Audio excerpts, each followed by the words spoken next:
Ma'am, you need to leave. This area is for invited guests only. The cleaning crew entrance is around the back.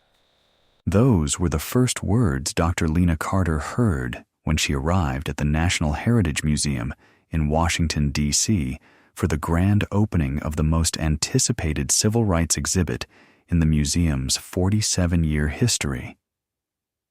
What museum director Richard Ellsworth didn't know, what he couldn't have imagined in his worst professional nightmare, was that the woman he was ordering to leave was the very historian whose 6 years of painstaking research had authenticated the exhibit's centerpiece documents.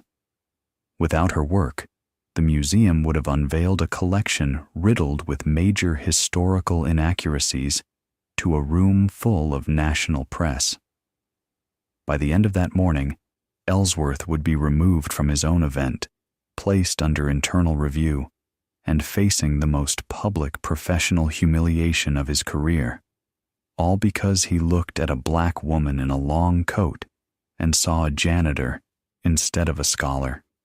But before we get into the full story, I want to ask you something. Where are you watching from? What city?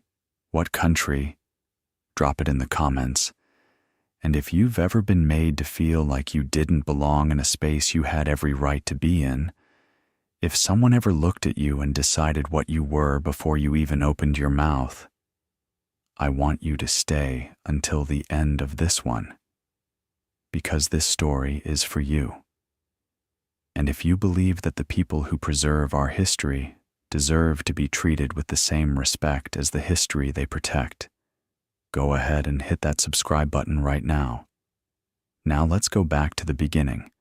Let's talk about who Dr. Lena Carter really is, how she ended up at those doors that morning, and exactly how Richard Ellsworth destroyed his own career in under 15 minutes. Dr. Lena Denise Carter was born in 1978 in Baltimore, Maryland, the youngest of 3 children raised by a public school teacher and a postal worker. She was the first person in her family to attend college, earning a full scholarship to Howard University, where she graduated summa cum laude with a degree in American history in 2000. She completed her master's at Columbia University in 2003, then earned her doctorate from Yale in 2008, with a dissertation on the preservation and authentication of primary source documents from the civil rights movement. Her committee called it the most rigorous authentication methodology applied to this body of work in a generation. By 2026, at the age of 48, Dr. Carter had become one of the most respected archival historians in the United States. She had authenticated documents for the Smithsonian, the Library of Congress, the National Archives, and a dozen major university collections.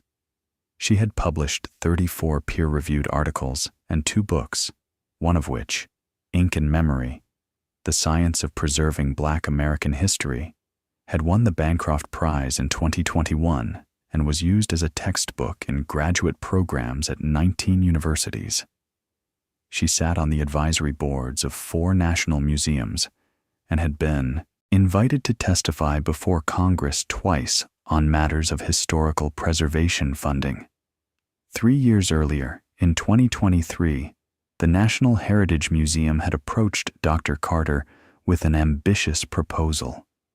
They were developing a new permanent exhibit titled Unbroken Voices, Documents of the American Civil Rights Movement, which would feature 143 original documents spanning from 1948 to 1972. The exhibit was expected to draw over 400,000 visitors in its first year and had already secured $8.2 million in funding from a combination of federal grants, private donors, and a corporate sponsorship from a major technology company. There was one problem. During the early stages of acquisition, 17 of the documents had been mislabeled, some attributed to the wrong authors, others dated incorrectly, and 3 identified as originals that were, in fact, reproductions made in the 1980s. If the exhibit had opened with those errors, it would have been a catastrophe, Scholars would have discredited the collection within weeks. The press coverage would have been devastating. The museum's reputation, built over nearly 5 decades, would have been permanently damaged. Dr. Carter was brought in as the lead authentication consultant. Over the next 3 years, she spent more than 4,200 hours examining the documents, analyzing paper composition, ink chemistry, handwriting patterns, and cross-referencing every piece against verified archives in 6 states.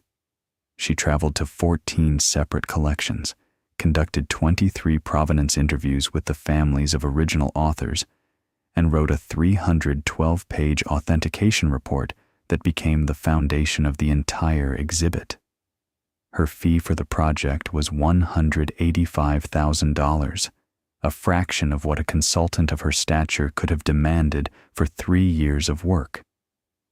She had accepted the lower rate because, as she told the board, this exhibit isn't about money.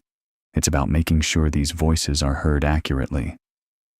Her authentication work didn't just correct the 17 mislabeled documents. It also identified 4 additional pieces that had been overlooked in the museum's original acquisition. Documents that turned out to be among the most historically significant in the entire collection. One of them was a previously unknown handwritten letter that fundamentally changed the scholarly understanding of a pivotal moment in the movement. That letter became the exhibit's centerpiece. The grand opening was scheduled for a Saturday morning in late March. The cherry blossoms along the National Mall were at peak bloom, and the city had that particular springtime energy that Washington gets when the weather turns warm and the tourists start arriving in waves. The museum had invited 340 guests, major donors, scholars, journalists from the Washington Post, the New York Times, NPR, CNN, and several international outlets, including correspondents from the BBC and Le Monde. A private preview was scheduled for 9 a.m., followed by a press tour at 10:30 and a public ribbon cutting at noon. The event had been covered in advance by 3 national publications and was trending on social media under the hashtag Unbroken Voices. The museum's PR team had called it the most high-profile opening in the institution's history. Dr. Carter arrived at the museum at 8:47 a.m. She had flown in from Baltimore the previous evening and was staying at a hotel 3 blocks from the museum. She had barely slept. She had spent most of the night reviewing her final notes, cross-checking the label corrections she had submitted, making sure everything was in order. That morning, she wore a charcoal wool coat over a dark green dress, not the kind of outfit that screams status, but the kind of outfit a working academic puts on when she has 12 hours of standing, walking, and talking ahead of her. She carried a worn brown leather folder, the same one she had used throughout the 3-year project, its corners softened from years of use, filled with her final review notes and a printed copy of her authentication summary. She had been asked by the board to do one last walkthrough of the exhibit labels before the press tour, to confirm that every correction had been implemented. She approached the private preview entrance on the museum's east side, where a temporary check-in desk had been set up for the event. Richard Ellsworth was standing near the entrance. He was 53 years old and had served as the museum's executive director for 4 years. He had been hired in 2022 after a career in arts administration, first at a small gallery in Connecticut, then at a mid-sized museum in Philadelphia. His appointment had been controversial among some board members who felt he lacked the scholarly credentials for a history museum of this caliber, but he had been championed by 2 major donors who valued his fundraising ability over academic expertise. What the board didn't know, or chose to ignore, was that Ellsworth had a pattern. In his previous position in Philadelphia, 3 staff members had filed internal complaints about discriminatory treatment. One complaint, from a Latina curatorial assistant, alleged that Ellsworth had told her she didn't look like someone who works in the front of a museum.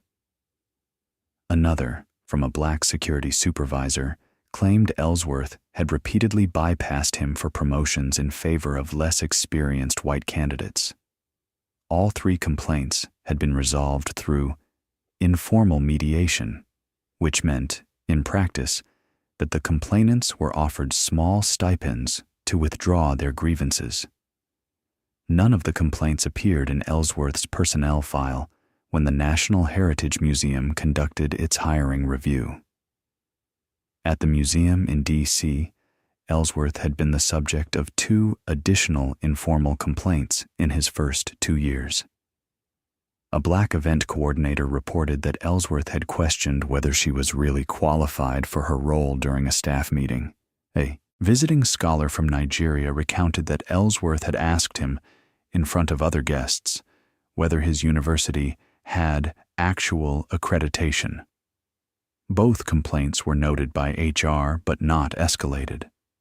This was the man standing near the entrance at 8:47 a.m. on the morning of the grand opening when Dr. Lena Carter walked up with her leather folder and her final set of review notes. Ellsworth looked at her. He looked at the coat. He looked at the leather folder.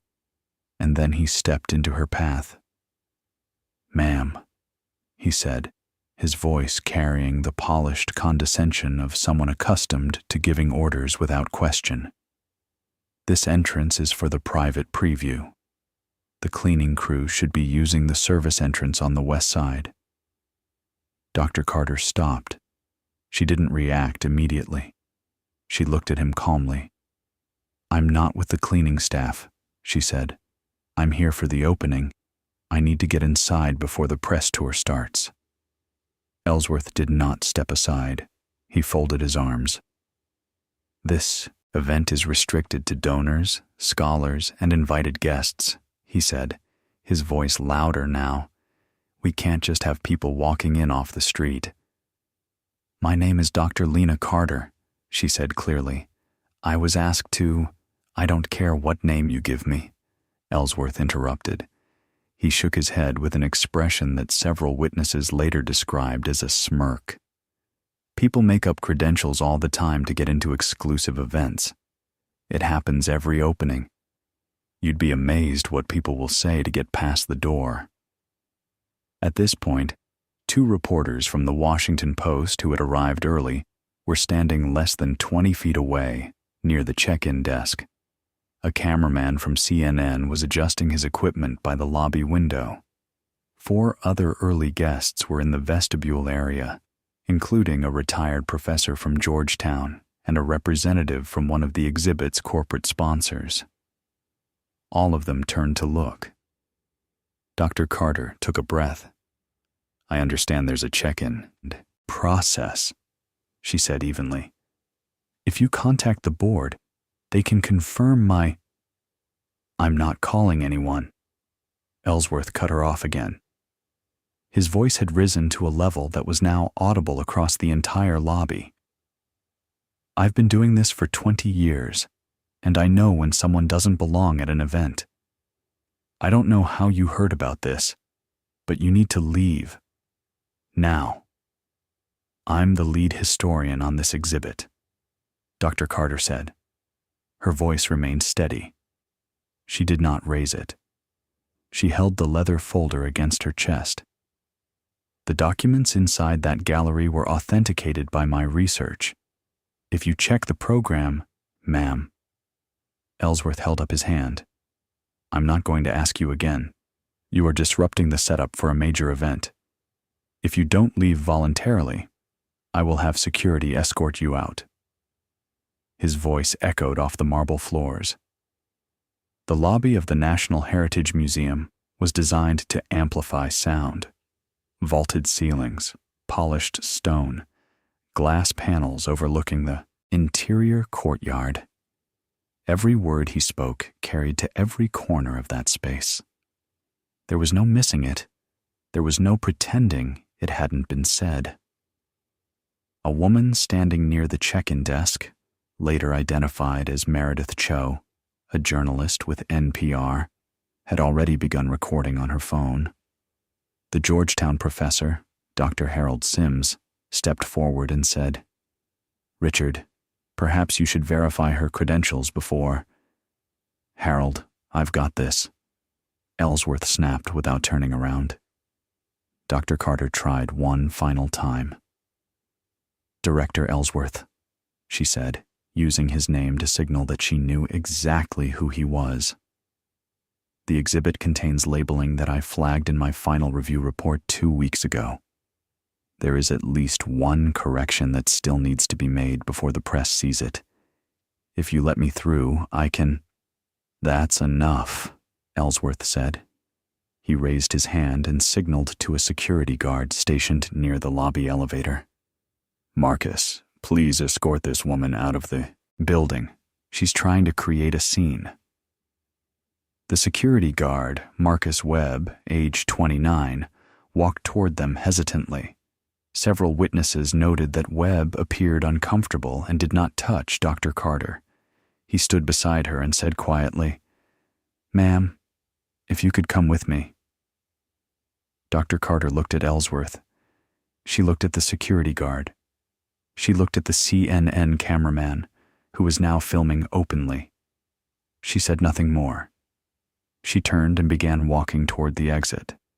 She had taken exactly 4 steps when the lobby doors burst open.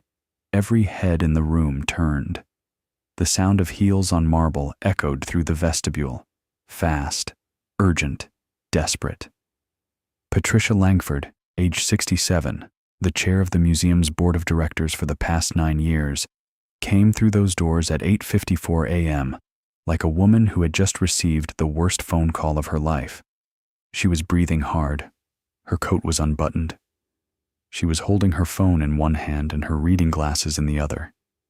And she was looking around the lobby with an expression that every witness later described with the same word, panic. "Where is Dr. Carter?" Langford said, loud enough for the entire vestibule to hear. Her eyes swept the room. "Where is Lena?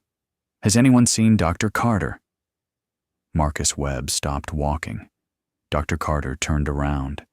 Ellsworth opened his mouth to speak, but Langford had already spotted Dr. Carter near the exit and was crossing the lobby toward her. Langford did not walk. She nearly ran. "Lena," Langford said, reaching her. "Thank God. I was afraid you'd already left. We have a problem with label 47 in the Southeast Gallery. The correction from your final report wasn't implemented. The press tour starts in 90 minutes, and we cannot have that error on display." Ellsworth stood frozen by the entrance. His arms were still folded, but the color had drained from his face. Langford turned to face him. She looked at his expression. She looked at the security guard standing next to Dr. Carter. She looked at the CNN camera, and she understood. "Richard," Langford said, and the temperature in the lobby seemed to drop 10 degrees. "What is happening here?" Ellsworth began to speak. "Patricia, there was I didn't realize. She didn't have credentials visible, and I—" "This is Dr. Lena Carter," Langford said, her voice cutting through his stammering like a blade. She was not shouting. She did not need to. Every person in the lobby was silent. "She is the lead authentication historian for this entire exhibit. Her research is the reason we are standing in this building today, instead of reading about our museum's incompetence on the front page of every newspaper in the country. She personally identified and corrected 17 mislabeled documents. She discovered the centerpiece letter that every journalist in that press room is here to see. She spent 3 years and over 4,000 hours on this project. She traveled to 14 archives in 6 states. She conducted 23 provenance interviews with descendants of the original authors. Her name is on the 6th page of the program that you approved for printing. Her photograph is in the exhibit catalog that you signed off on 3 weeks ago." Langford paused. She looked at Ellsworth with an expression that the NPR journalist would later describe as the quietest form of fury I have ever witnessed. "And you had security escort her out because she's black," Langford said. It was not a question. "Patricia, that's not... I didn't..." Ellsworth's hands were shaking. "Don't," Langford said. She turned to Dr. Carter. "Lena, I am so sorry. Will you please come with me? We need you in the Southeast Gallery immediately." Dr. Carter nodded. She did not look at Ellsworth. She walked past him without a word, escorted not by Marcus Webb, the security guard, but by Patricia Langford, the chair of the board of directors, who held the door open for her personally. The two women walked directly to the Southeast Gallery. The CNN cameraman followed. So did both Washington Post reporters, the NPR journalist, and 4 other members of the press who had been setting up in the adjacent room and had come out when they heard the commotion. Dr. Carter walked to display case 47 in the southeast corner of the gallery. She opened her leather folder, removed a single sheet of paper, and pointed to the label mounted beneath a handwritten letter dated April 11th, 1963. "This label attributes the letter to the wrong author," she said, her voice calm, professional, and clear enough for every microphone in the room to capture. "The handwriting analysis in my report, submitted February 14th, confirmed by the board on February 28th, identifies the actual author as someone whose involvement in this particular meeting has never been previously documented. The correction changes the historical significance of this document substantially. It needs to be updated before any visitor or journalist reads it." She explained to the press, briefly but precisely, how she had identified the discrepancy, a particular curvature in the letter G that appeared in only one other verified document, a variance in ink saturation that indicated the pen had been refilled midway through writing, and a signature flourish that matched samples from a different archive 600 miles away. She had spent 4 months confirming this single attribution. The journalists scribbled notes furiously. One of them later wrote that watching Dr. Carter work in person was like watching a detective solve a case that no one else even knew was open. A museum technician was summoned. The label was corrected in 11 minutes, with Dr. Carter supervising every word, every comma, every date. When she was satisfied, she stepped back and nodded once. The cameras recorded the entire process, from the removal of the old label to the placement of the new one. It would become one of the most replayed moments of the entire news cycle. Back in the lobby, Richard Ellsworth was standing alone. The guests who had been near him had moved away. No one spoke to him. No one looked at him. He stood with his back to the wall, his hands in his pockets, watching through the glass doors as the woman he had tried to throw out corrected his museum's mistakes on national television. Patricia Langford returned to the vestibule at 9:22 a.m. She did not go to Ellsworth privately. She walked to the center of the lobby, where 38 guests and 11 members of the press had now gathered, and she spoke clearly. "I want to address what some of you just witnessed," she said. "Our museum director attempted to remove Dr. Lena Carter from this building. Dr. Carter is not a gatecrasher. She is the lead historian whose work authenticated every document in this exhibit and saved this institution from a catastrophic public embarrassment. There is no version of this morning's events in which his behavior was acceptable." She looked at Ellsworth, who was standing near the wall with his hands at his sides. "Richard, you are relieved of your duties for this event, effective immediately. You will not participate in the press tour. You will not speak at the ribbon cutting. An internal review of your conduct will begin on Monday. I have already contacted the full board. Ellsworth opened his mouth. Patricia, if I could I'd like to apologize publicly to Dr. Carter. It was a misunderstanding and You may not, Langford said. Dr. Carter does not owe you an audience. And this was not a misunderstanding. This was a pattern.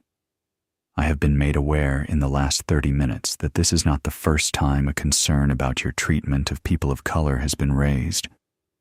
It will be the last. Ellsworth was escorted from the museum by the same security guard, Marcus Webb, who had been asked to escort Dr. Carter out 28 minutes earlier. Webb held the door open for Ellsworth without a word. The irony was not lost on anyone present, least of all on Webb himself, who would later tell investigators that he had felt sick to his stomach when Ellsworth first asked him to remove Dr. Carter. 3 cameras captured Ellsworth's exit. None of the 340 invited guests said goodbye. The press tour began at 10:30 a.m. as scheduled. Dr. Carter was not introduced as a guest. She was introduced by Patricia Langford as the historian whose research, integrity, and extraordinary dedication made the Unbroken Voices exhibit possible, and whose expertise corrected critical errors this very morning that would have undermined the entire collection. Dr. Carter led the press through the exhibit personally. She spoke for 47 minutes without notes, explaining the provenance and significance of each document, the authentication process she had developed, and the stories of the people who had written, signed, and preserved those pieces of paper across decades of struggle. She described the ink analysis that had revealed a letter was written under duress, the paper fiber tests that had confirmed a document's age to within 2 years, the handwriting comparison that had taken her 7 months to complete for a single page. 3 reporters later described her walkthrough as the most compelling museum presentation they had ever attended. The CNN anchor, who covered the story that evening, called it a masterclass in how history should be told by the people who do the work. The video of the lobby confrontation, recorded by Meredith Cho and 2 other journalists, was posted online within hours. By Sunday evening, it had been viewed 14 million times across platforms. By the following Friday, it had reached 31 million views. The hashtag #LetLenaIn trended nationally for 3 days. A second hashtag #WhoDoesn'tBelong, generated over 200,000 posts from people sharing their own experiences of being questioned, profiled, or turned away from spaces where they had every right to be. Museum professionals, historians, academics, and educators shared the story widely. Several university departments used the incident as a case study in institutional bias within the first week. 3 late-night hosts referenced it in their monologues.